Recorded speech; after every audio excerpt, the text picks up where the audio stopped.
할렐루야. 무더위 가운데 여러분 한 주일 동안 건강하게 잘 지내셨습니까? 오늘 찬양대가 아주 아름다운 찬양을 해주셨는데 제 설교를 요약해서 잘 찬양으로 표현해 주셔서 감사합니다. 우리가 출애굽기를 계속 연속 설교를 하는데 24장까지 하고 33장으로 뛰어넘어갔습니다. 9장을 뛰어넘어갔는데 그 중요한 내용은 이제 하나님 앞에 언약을 맺은 이스라엘 백성들에게 하나님의 성막을 짓도록 구체적인 이제 모든 내용들을 지시하시고 이들이 성막을 건축하는 과정에서 하나님께서 모세에게 다시 산으로 올라와라. 그래서 시내산으로 올라와서 40일 금식하면서 하나님께서 주신 십계명을 두 돌판으로 해서 이제 받아가지고 내려오는 그런 일을 하게 하셨습니다. 근데 그 40일을 참지 못하고 이스라엘 백성들이 금송아지 우상을 만들어서 이게 바로 애굽에서 우리를 이끌어낸 하나님의 모양이다. 그리고 거기다가 제사하고 그 주위를 뛰놀면서 이렇게 하다가 하나님의 큰 진노를 받게 됩니다. 여기까지가 이제 31장 2장까지 말씀인데 그때 우리 하나님께서 이스라엘 백성들을 향해서 이렇게 말씀하고 계시죠. 오늘 33장 1절에 보면 여호와께서 모세에게 이르시되 너는 네가 애굽 땅에서 인도하여 낸 백성과 함께 여기를 떠나서 내가 아브라함과 이삭과 야곱에게 맹세하여 네 자손에게 주기로 한 그 땅에 올라가라. 내가 사자를 너보다 앞서 보내어 가나안 사람과 아모리 사람과 헷 사람과 브릿 사람과 히 사람과 여부 사람을 쫓아내고 너희를 젖과 꿀이 흐르는 땅에 이르게 하려니와 나는 너희와 함께 올라가지 아니하리니 너희는 목이 곧은 백성인즉 내가 길에서 너희를 진멸할까 염려함이니라. 문제가 여기서부터 발생합니다. 하나님께서 이스라엘 백성에게 가나안 땅에 올라가라는 것입니다. 내가 너희들을 약속한 대로 가나안 땅까지는 이르도록 해주겠다고 보장해주겠다고 말씀합니다. 그러나 나는 너희와 함께 가지 않겠다.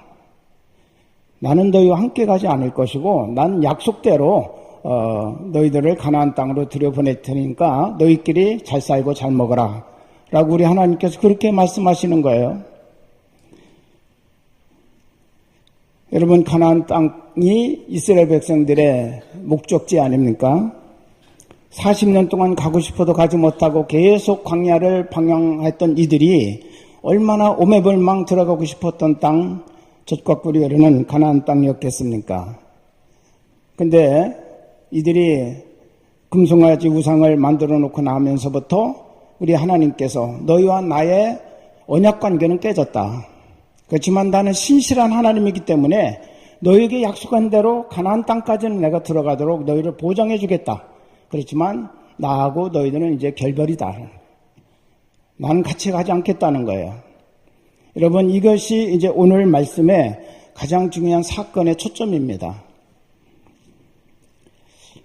어떤 어머니가 아이를 낳아서 기르면서 여러 가지 좋은 점도 있었지만 하고 싶은 것들을 많이 하지 못하는 그런 문제 때문에 굉장히 불만스러운 것, 짜증스러운 것도 많이 있었어요. 그래서 친정아버지에게 이렇게 하소연을 했습니다.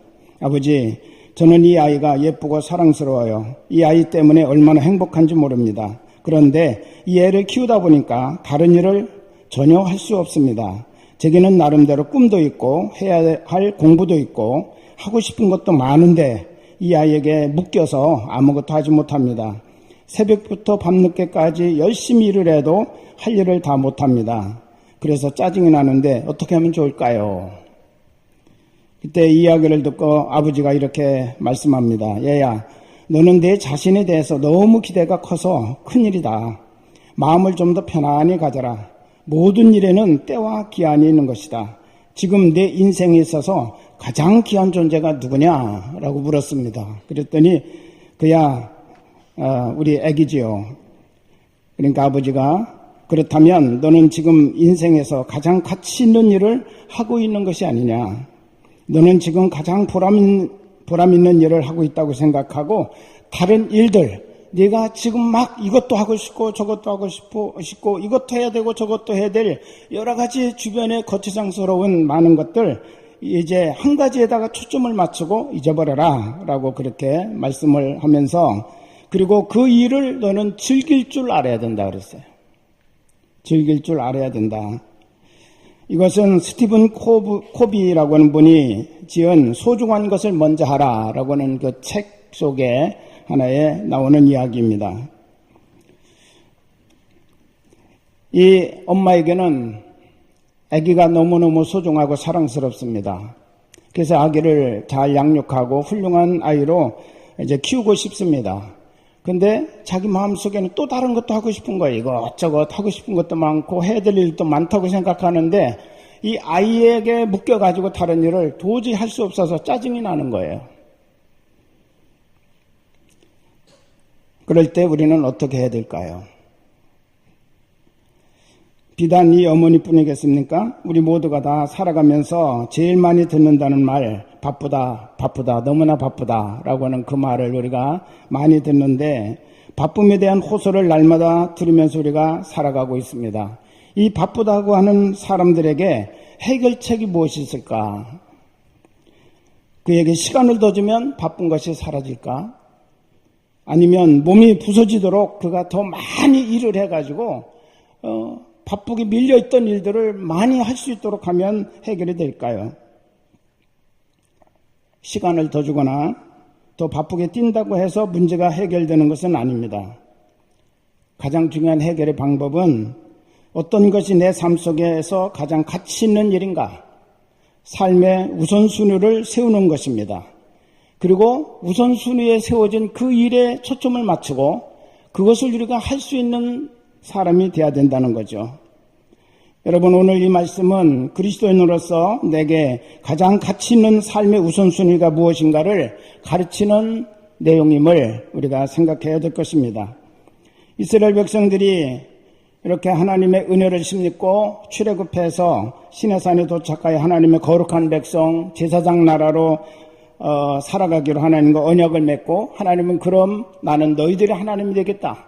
너희들이 하나님이라는 말은 나는 너희들의 치료자, 공급자, 보호자, 인도자가 되어줄 것이다 라고 하는 그런 말씀입니다.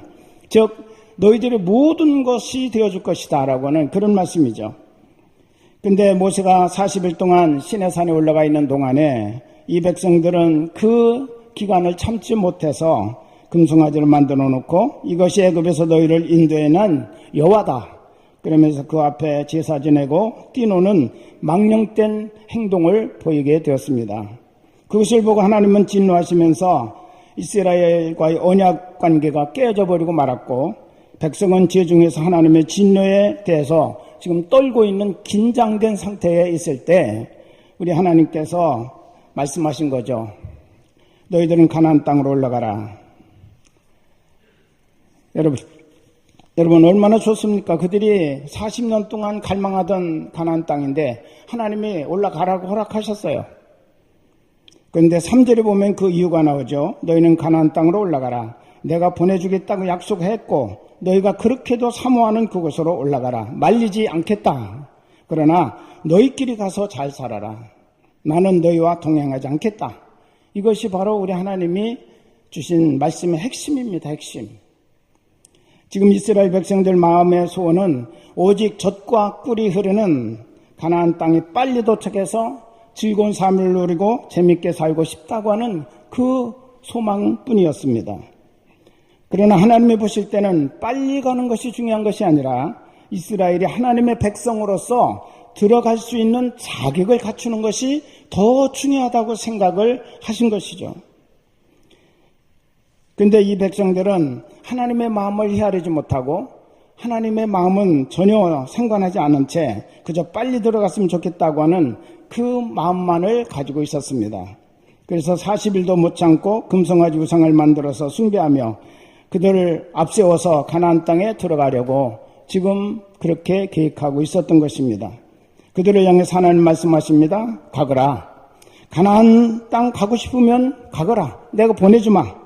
그러나 나는 너희와 함께 가지는 않을 것이다 라고 우리 하나님이 지금 선언하고 계십니다. 이 말씀을 듣고 나서야 이스라엘 백성들이 아차한 거예요. 아차.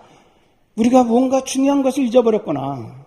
우리의 급한 마음 때문에, 우리의 간절한 소망 때문에 정말 정작 가져야 될 가장 중요한 것을 우리가 놓치고 지금 있구나 라고 하는 사실을 그들이 깨닫게 되었습니다. 그래서 4절에 보면 백성이 황송한 말씀을 듣고 슬퍼하여 한 사람도 그 몸을 단장하지 아니했다라고 그렇게 말합니다. 자기들의 잘못을 깨닫고 회개하는 마음을 지금 표현한 것입니다. 가나안 땅에 빨리 도착하는 것이 제일 중요한 것이라고 생각했는데 하나님의 말씀을 듣고 생각해 보니까 가나안에 빨리 가는 것, 그것보다도 더 소중한 것, 그것은 바로 하나님이 우리와 함께 계시한다고 하는 사실, 그것을 그들이 그때서야 깨닫게 되었다는 것입니다. 구약 성경 보면 세 사람에 대해서 은혜 입은 사람이다, 은총 입은 사람이다 그렇게 표현하고 있죠. 노아에 대해서 그러나 노아는 하나님께 은혜를 입었더라 그렇게 말씀했고, 또 다니엘에 대해서 은총을 크게 받은 사람 다니엘아, 그거를 여러 차례 강조하면서 다니엘은 은총을 하나님으로부터 크게 받은 사람이다 그렇게 표현하고 있습니다. 그리고 모세에 대해서 오늘 말씀합니다. 너는 내게 은총을 입은 사람이다. 너는 내게 은총을 입은 사람이다. 여러분, 근데 신약에 넘어오면 예수님 안에는 은혜와 진리가 충만하더라 그렇게 말했어요. 즉 예수 그리스도 안에는 은혜와 진리가 충만하기 때문에 예수님을 모시고 사는 모든 사람들의 마음속에는 구약시대에는 이렇게 정해진 사람들, 하나님의 지목을 받은 사람들, 이런 사람들만 은혜 충만 가운데 살았지만 예수님을 모신 모든 사람들이 신약시대는 다 은혜의 충만한 가운데 살아가게 된다는 사실을 우리에게 말씀하고 계십니다. 예수님은 은혜가 충만하신 분입니다. 예수님을 모신 사람들은 모두가 다 은혜가 충만한 존재인 줄로 믿습니다. 여러분, 은혜와 믿음이 뭐가 차이가 있습니까? 은혜라고 하는 것은 하나님이 나를 찾아오신 것을 은혜라고 말합니다. 하나님이 나를 만나 주신 것을 은혜라고 말합니다. 하나님께서 나를 받아주신 것을 은혜라고 말합니다. 그럼 믿음은 뭐예요? 하나님이 나를 받아주시고 나를 만나주시고 나에게 말씀하시고 나를 품어주시고 한 거기에 대해서 내가 너무 감사하고 감격해서 우리 하나님 앞에 반응하는 것, 그것이 바로 믿음이에요.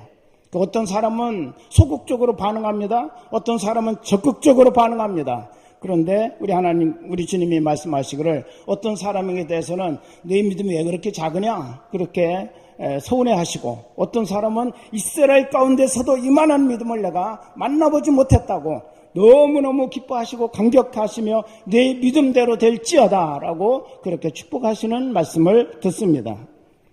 여러분, 하나님의 은총을 입은 사람들은 믿음으로 반응해야 되는 거예요. 근데 이스라엘 백성들이 하나님의 은혜를 이렇게 엄청나게 받고서도 믿음으로 반응하지 못하고 우상숭배하고 거기에 순간적으로 빠져버리니까 우리 하나님께서 난 너희들 같이 가지 않겠다. 더 이상 너희들은 은혜 받을 대상이 아니다. 그렇게 하나님이 딱 선을 그어버리신 거예요.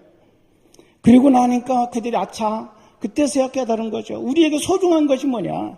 가나안 땅이 소중한 것이 아니라 하나님이 나와 함께 하시는 것, 하나님의 은혜 받는 것, 하나님의 은혜 가운데 머무는 것, 그것이 가장 소중한 것이구나. 그것을 우리가 순서를 바꿔서 생각해버렸다.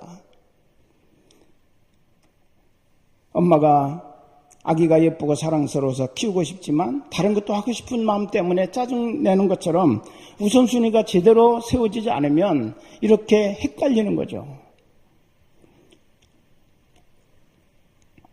우리 모두가 하나님의 자녀요, 영적인 이스라엘 백성이라고 하지만 예수 믿는 사람 중에서도 가나안에 빨리 가는 것에만 목적을 둔 사람들이 있다고 하는 것입니다. 사업이 형통해지기를 바라고 몸이 건강해지기를 바라고 명예를 바라서 조급해합니다. 내 소원 빨리빨리 이루어졌으면 좋겠다고 하면서 이스라엘 백성들처럼 하나님을 자기들의 목적 성취를 위한 어떤 수단으로 이용 가치로 이렇게 생각하는 그런 경우가 있다고 하는 거죠. 이러한 사람들을 향해 하나님 말씀하십니다. 가나안에 들어가는 것이 그렇게 소원이냐? 그러면 가라. 그러나 나는 너희와 함께 가지는 않겠다. 우리의 소원을 살펴보시기를 바랍니다. 정말 내가 가나안에 가는 것이 내 진정한 소원입니까? 물론 소원이죠. 그렇지만 더 중요한 소원은 하나님과 동행하는 것. 그것이 우리의 최고의 소원이 되어야 된다는 것입니다. 비록 내가 광야에 머문다 할지라도 하나님과 동행하는 것이 가장 소중한 것임을, 이 가치관을 우리 신앙의 사람들은 꼭 확실하게 해둬야 된다는 거죠. 우리 감리교회 창시자들에서는 존 웨슬리 목사님이 아주 이 부분에 대해서 핵심적으로 이렇게 딱 집어서 말씀을 해 주셨어요. 천국이라고 해도, 사람들이 말하는 천국이라고 해도 거기에 주님이 안 계시면 나는 가지 않겠다. 사람들이 지옥이라고 하는 곳이라고 이렇게 말한다 할지라도 거기 주님이 계시다면 나는 기꺼이 그곳으로 가겠다. 왜? 내게 있어서 천국이란 주님과 함께하는 것이기 때문에, 어떤 환경이 천국이 아니라 주님이 나의 천국의 주인공이시고 핵심이기 때문에 주님 계시면 천국이고, 아무리 환경이 어렵더라도, 그러나 주님이 안 계시면 그 환경이 아무리 좋아도 거기는 결코 천국이 될 수 없고 지옥이 될 수밖에 없다라고 우리 웨슬리 목사님이 그렇게 이 부분에 대해서 확실하게 한마디로 표현을 해 주셨어요. 할렐루야. 여러분, 주님과 함께하는 것이 천국인 줄로 믿습니다. 이스라엘 백성들은 젖과 꿀이 흐르는 땅, 그 환경을 바라보면서 그 땅 빨리 들어가고 싶다는 것이죠. 지금 40년 동안 너무나 광야와 사막에서 지겹고 지루한 이 생활을 빨리 끝내고 싶어서 가나안에 빨리 들어가고 싶은 것이 그들의 소망이었는데 그들이 잘못 집은 거죠. 이러한 상황 속에서 모세가 한 일이 무엇입니까? 7절을 보면 진 밖에 하나님의 성막을 옮겨 세우고 이름을 성막이라고 하지 않고 이름을 바꿨어요. 뭐라고요? 회막이라고. 회막이라는 말은 무슨 뜻일까요? 만나는 장소라는 뜻입니다. 만나는 장소. 하나님을 만나는 곳. 지금 성막에 대해서 우리 하나님 말씀하실 때는 성막의 위치는 절대로 진 밖이 아니에요. 진 안에, 그것도 가장 정중앙에 하나님의 성막이 세워지도록 그렇게 하나님이 말씀하셨어요. 그런데 지금 모세는 이 지금 성막을 한참 지으려고는 진행 과정에 있다가 이 금송아지 우상 숭배 사건 때문에 성막 짓는 모든 것들이 중단되고, 하나님이 이제는 너희들을 향해서 내가 손을 끊어버리겠다라고 말씀하시고, 이런 상황에서 내가 어떻게 해야 되는지, 그래서 우리 하나님을 향해서도 그리고 이스라엘 백성을 향해서도 자기가 취할 수 있는 행동을 생각하다가 성막이 아닌 회막을 이스라엘 진 밖에다가 세워놨어요. 진 밖에다가 세워놓고,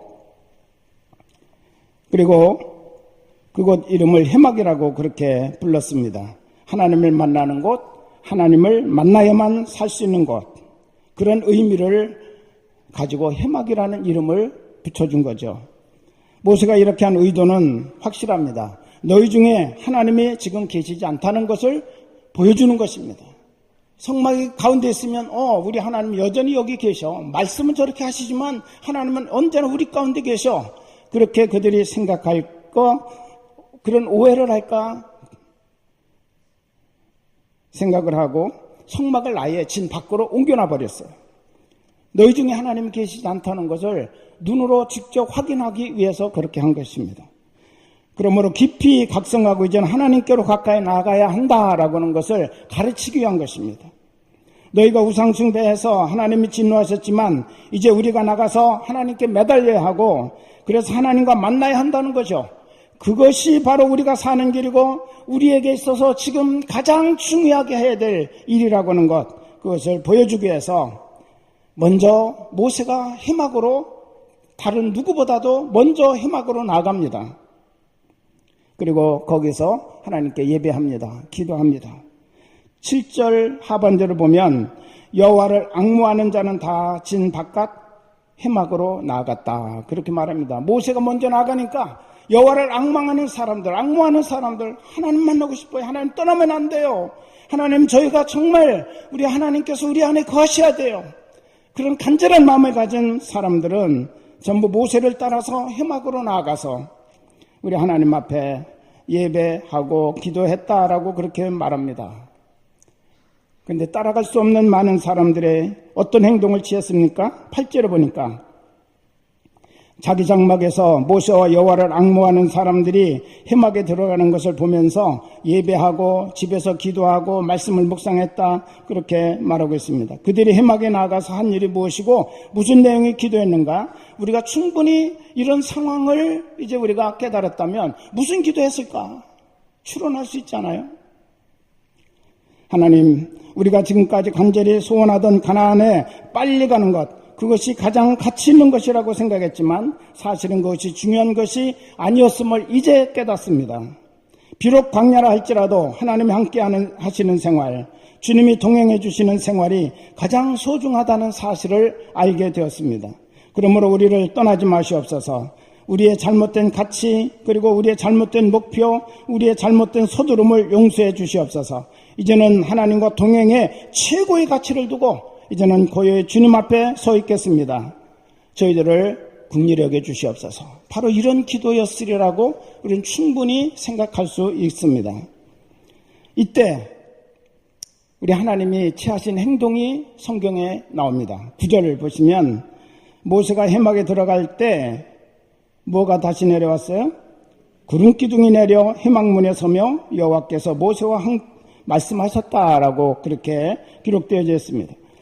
이스라엘 백성들이 범죄하고 나서 송아지 우상 섬기고 난 다음에 구름기둥, 불기둥이 사라졌습니다. 하나님의 임재하시는 상징인 구름기둥과 불기둥이 사라졌는데 그들이 다시 해막에 나가서 하나님 만나기를 간절히 앙모하고 예배하고 기도하고 회개하고 났더니 구름기둥이 다시 해막문으로 쫙 내려왔다는 거예요. 할렐루야. 하나님이 다시 찾아오셨다는 것입니다. 하나님이 너희와 함께 하겠다고 하는 그런 응답을 주신 것입니다. 하나님이 너희들의 죄를 용서하시겠다고 하는 그런 메시지를 이 사건 하나를 통해서 구름기둥이 다시 해막문에 내려왔다는 이것을 통해서 보여주신 것입니다.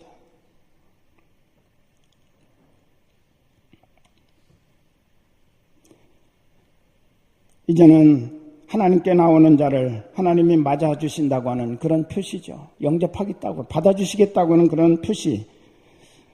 이 징조를 보고 모세가 다시 한번 용기를 내서 기도합니다. 지금 모세의 기도는요, 11절에 보면 하나님과 대면하여 기도했다라고 말씀합니다. 하나님과 대면했다? 영어 성경으로 보면 face to face예요. 얼굴과 얼굴을 마주보고 하나님과 이야기했다는 거예요. 그만큼 친밀하게 지금 깊은 대화를 우리 하나님과 하고 있다고 하는 뜻입니다. 13절에 보면 어떤 기도를 했나요? 주의 길을 내게 보여주시옵소서. 이 족속을 다시 주의 백성으로 여겨주시옵소서. 이 백성 버리지 말아 달라는 거죠. 다시 주의 백성으로 이제 받아달라는 거예요. 그리고 주님이 우리에게 주시기를 원하시는, 우리가 가기를 원하는 주의 길, 지금은 우리 길을 갔지만 이제는 우리 길을 버리고 주님 바라봅니다. 주님의 인도를 받겠습니다. 주님의 길을 보여주시옵소서. 그래서 우리로 하여금 주의 길을 가게 하여 주시옵소서. 그가 이렇게 기도했고 15절을 보면 주님이 함께 가지 아니하신다면 우리도 가나안 땅에 들어가지 않겠습니다. 주님이 우리와 함께 가지 않는다면 가나안이 무슨 소용이 있습니까? 거기가 젖과 꿀이 흐른다 할지라도 그거는 결코 우리에게 행복의 땅이 될 수 없습니다. 우리에게 있어서 최고의 행복의 조건은 하나님이 우리와 함께 하시는 것임을 이제 알았습니다. 그들이 이렇게 고백하고 있는 것입니다. 16절에 보세요. 주님이 동행이 우리를 구별하신 증거이며 우리에게 은총을 주신 증거임을 압니다. 라고 그가 이렇게 기도하죠. 내가 은총받은 증거가 무엇입니까? 하나님이 함께 하시는 것입니다. 하나님이 동행하시는 것입니다. 주님이 나와 동행하시는 것, 그것이 바로 세상으로부터 나를 구별해 주시고 하나님의 구원의 은혜를 주신 그런 증거임을 내가 믿습니다. 모세가 이렇게 기도합니다. 마틴 로이드 존스라고 하는 유명한 성서 주석 하신 목사님은 이 본문을 가지고 이렇게 설명을 했어요. 이 본문이야말로 이 시대의 교회를 향한 예언이다. 오늘날 많은 교회들은 하나님과의 동행이라는 최고의 가치를 뒤로하고 성장 자체를 가난으로 추구하고 있다. 거룩함과 성결 그리고 삶의 변화는 뒤로하고 성공 철학에 물들어서 하나님을 진노케 하는 것이 오늘 교회의 현실이 아니냐. 그분이 이렇게 이 부분을 지적하고 있습니다. 금송아지라도 앞세워 가나안만 들어가려고 하는 이스라엘 백성들의 그 태도가 오늘 우리들의 모습이 아닌가 다시 돌아보자는 거예요. 여러분 시편 106편 15절에 보면 오늘의 말씀을 재해석해 놓은 말씀이 거기에 나옵니다. 이렇게 말씀하고 있습니다. 여호와께서 그들의 요구한 것을 그들에게 주셨을지라도 그들의 영혼은 쇠약하게 하셨도다. 그들이 요구하는 것 하나님이 들어주셨어요. 그런데 하나님이 들어주셨다면, 하나님이 응답하셨다면 그 영혼도 풍성해지고 영혼도 살찌고 영혼도 부해져야 되는데 정반대로 그들의 모든 육체적인 조건들에 대해서는 하나님이 응답해 주셨는데 그 영혼은 쇠약해졌다라고 그렇게 말씀합니다. 그건 무엇입니까? 제대로 된 축복이 아니라는 거죠. 내 소원이 무엇이냐? 그것을 이루려고 내가 그렇게 발버둥치고 있느냐? 그렇다면 내가 이루어주겠다. 그러나 내 영혼은 쇠약하게 말라져 가고 있다는 사실을 너는 모르고 있느냐라고 우리 하나님이 그렇게 말씀하고 계시다는 거죠.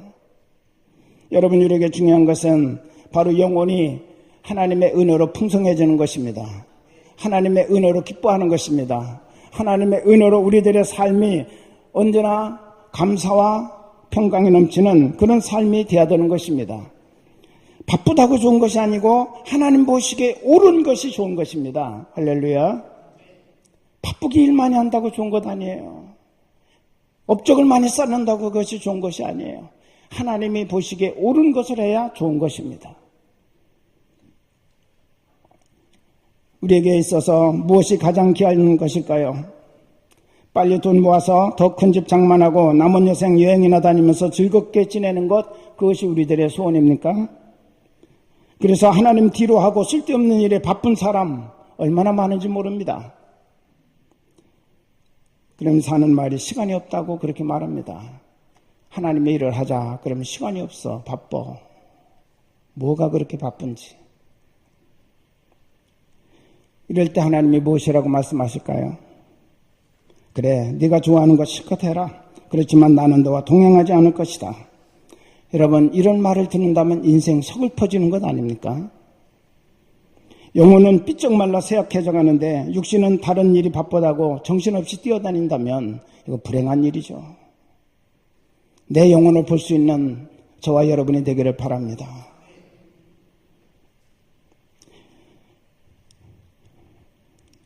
하나님의 희망을 찾고 여호와를 앙망하며 회개의 기도를 드리는 그들에게 하나님은 이렇게 말씀하고 계십니다. 5절에 보니까 너희는 장신구를 떼어내라. 근신하고 바르게 서라는 거죠. 장신구는 대부분 우리들을 위장하는 것 중에 하나죠. 화장이라든지 장신구를 한다든지 이런 것들은 전부 우리의 본 모습을 가리고 더 좋게 보이려고 위장하는 것, 그런 방법 중에 하나인데 우리 하나님께서 장신구를 떼어내라 라고 하는 그 말은 너희들의 있는 모습 그대로, 내 진실한 모습 그대로 나와 만나자고 하는 그런 메시지입니다. 내가 정말 잘못 살았구나, 헛된 것을 위하여 바빴구나, 하나님이 기뻐하는 가치관을 뒤로하고 내 마음대로 살았구나, 이런 마음을 가지고 하나님 앞에 서라고 하는 그런 하나님의 음성입니다. 여러분, 하나님이 원치 않은 분주한 생활 내려놓고 여호와를 사랑하는 자는 희망으로 나오라고 말씀하십니다. 나와서 기도하라고 말씀합니다. 시간 없다는 말을 하지 말고 하나님의 은혜에 동참하라고 이와 같이 말씀합니다. 더 큰 은혜를 사모하라고 이와 같이 말씀하고 계십니다. 여러분에게 있어서 가장 중요한 생명, 그리고 여러분에게 있어서 가장 중요한 삶의 핵심, 그것은 하나님이 나와 함께 하시는 것이에요. 이거를 지혜해놓고 어떤 것을 얻은들 그것은 결코 우리에게 성공이 아니고 우리에게 행복이 아님을 잊지 마시기를 바랍니다. 모세가 어떻게 기도합니까? 주의 길을 보여달라고 기도하고 있습니다. 나는 주의 길만 가겠는데 아직 나에게 확실한 주의 길이 보이지 않고 있습니다. 그러니까 주의 길을 보여주시옵소서. 그러면 나는 그 길만 가겠다라고 하는 믿음의 의지 표명이 바로 이 말씀입니다. 참으로 가치 있고 후회 없는 삶을 살 수 있는 길, 그 길을 나에게 보여주시옵소서. 그리고 우리가 보기에 아무리 가치 있는 것 같아도 하나님이 나와 함께 하지 않는 그 길은 제가 이제는 더 이상 가지 않겠습니다. 주의 길만 가겠습니다. 이것이 이스라엘을 대표한 모세의 기도임을 기억하시기를 바랍니다. 우리 한번 같이 하실까요? 주의 길을 보여주옵소서. 주의 길을 보여달라고 하는 건데 그 길을 가겠다는 거죠. 그 길을. 지금까지는 우리가 내 생각의 길을 갖고 내 욕망의 길을 갖고 뭔가 하나님 없이 뭔가 얻으면 다 되는 줄로 그렇게 생각하면서 우리가 부지런히 그 길을 모세가 내려오기를 참지 못하고 하나님과 만나는 그 시간을 기다리지 못한 채 우리가 금송아지 만들어서 그 송아지를 앞세우고 가나안까지 달려가 보려고 했지만 이 모든 것들이 다 잘못된 것이 헛된 것이라는 것을 이제 깨달았으니 주의 길을 보여주옵소서. 제가 그 길을 가겠습니다. 여러분, 우리는 모두가 다 내 길을 가는 것이 아니라 주의 길을 가야 됩니다. 오늘 또 여러분 기도하시기 바랍니다. 나를 향한 주의 길을 보여주시옵소서. 그래서 언제나 우리가 주님이 나에게 계획하신 그 길 믿음으로 걷게 하여 주옵소서. 우리가 이런 믿음의 자세 가지고 기도해야 될 줄로 믿습니다. 하나님의 은총을 받은 사람은 하나님과 동행을 최고의 가치로 놓고 살아가는 사람입니다. 그렇게 살기 위해서 매달리는 사람입니다. 사모하고 앙무하는 사람입니다. 이렇게 할 때 하나님의 긍휼이 회복되고 영광의 구름이 해막에 내려오는 것처럼 하나님의 임재가 언제나 우리 가운데 나타나게 된다는 사실, 여호와의 손길이 언제나 나를 잡아주고 계시다는 사실 여러분 잊지 마시기를 바랍니다. 두려워하지 말라, 내가 너와 함께함이라. 놀라지 말라, 나는 네 하나님이 됨이라. 내가 너를 굳세게 하리라. 참으로 너를 도와주리라. 참으로 나의 의로운 오른손으로 너를 붙들리라. 내가 너와 함께하니까 너는 두려워하지 말라. 내가 너를 굳세게 할 거다. 내가 너를 도와줄 거다. 내 손으로 너를 잡아줄 거다. 이게 바로 하나님의 길을 걸어가려고 하는, 여호와를 앙망하는 자에게 주시는 하나님의 놀라운 메시지임을 우리는 다시 한번 생각해야 될 줄로 믿습니다. 이스라엘 백성의 이 사건이 오늘 우리 교회에 또 그리고 우리 모든 성도들의 생활 속에 아름답게 재현되어서 정말 우리의 삶을 풍요롭게 하시는 하나님의 은혜의 역사가 매일매일 충만하게 되기를 간절히 바랍니다. 우리 주님 14절에서 말씀하셨습니다. 내가 친히 가리라. 내가 너를 쉬게 하리라. 여러분, 우리 하나님이 오늘 또 우리에게 말씀하시기를 네가 나를 그렇게 앙무하니 내가 친히 너와 함께 갈 것이다. 너를 안식 줄 것이다. 평안하게 할 것이다. 너를 쉬게 할 것이다. 오늘 또 하나님이 주시는 이런 안식과 평안이 우리 모든 성도들의 심령 가운데 충만하게 되기를 주의 이름으로 축원합니다. 기도하겠습니다.